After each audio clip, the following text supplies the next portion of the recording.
Hi, I'm Alex Cario, the head of auditing operations here at Jones, the compliance solution for commercial real estate, construction, and the rest of the built world. Welcome to our insurance compliance video course. If you manage compliance for your company or collect and review COIs, this course is for you. In the previous chapter, we talked about endorsements, the basics of how to identify and distinguish between them.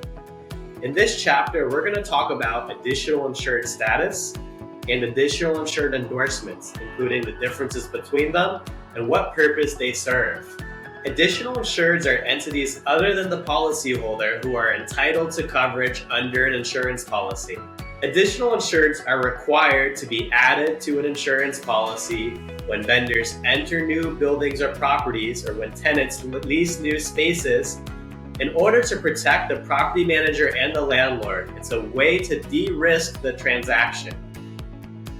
There are four main places where we're going to find information about additional insureds in insurance documents. The first is the description of operations box on the COI. This is a free text box where the broker can write anything they want, including information about additional insureds. This is the most common place to find information about additional insureds. Next, we have an Accord 101 form. An Accord 101 is where a broker writes information that did not fit in the description of operations box.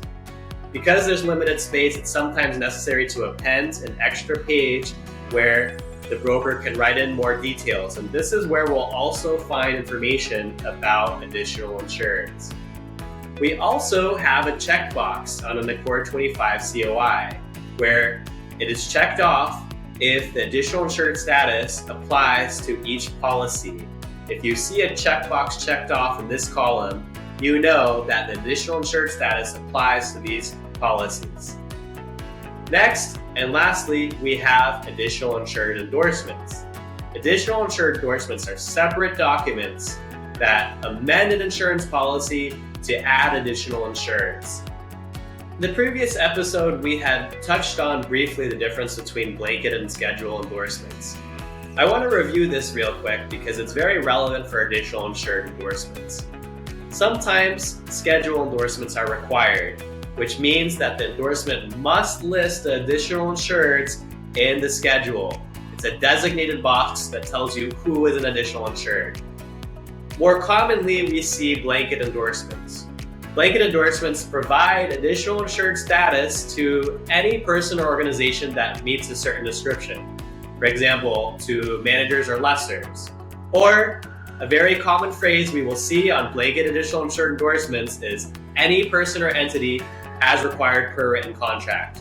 That means if there's an underlying contract between the property manager and the vendor, the property manager is covered.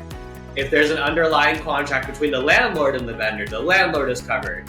It all depends on whether there is an underlying contract.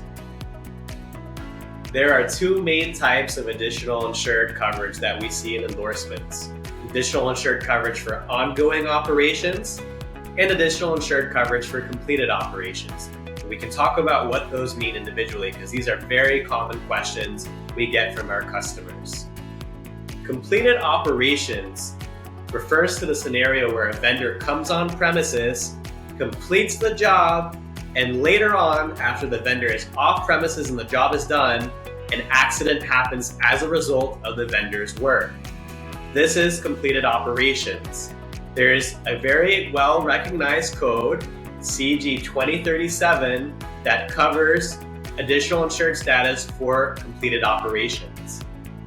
Ongoing operations, on the other hand, refers to the scenario where a vendor comes on premises, they are doing the work, and the accident happens while the vendor is doing their work. So an example of each would be a vendor comes and hangs a shelf, they leave, the shelf falls. That is an accident and resulting liability that comes out of completed operations. On the other hand, if a vendor is painting a wall and the paint drips and destroys a rug, that is an accident, and the resulting liability comes from ongoing operations. A very common code that is well recognized for ongoing operations is CG 2010.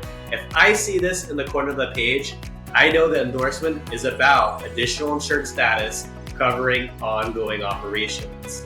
It's important to have coverage for both because if not, you might find an entire class of liability and risks excluded from the insurance policy. The property manager and landlord will not be covered for any accident that results from that type of liability. In this episode, we covered the basics of additional insured status, including the purpose of additional insured status, where to find information about additional insured status, and the different types of endorsements that cover additional insureds. In the next episode, we're going to dive into other types of provisions and endorsements, including waivers of subrogation, primary non-contributory provisions, and notices of cancellation. See you there.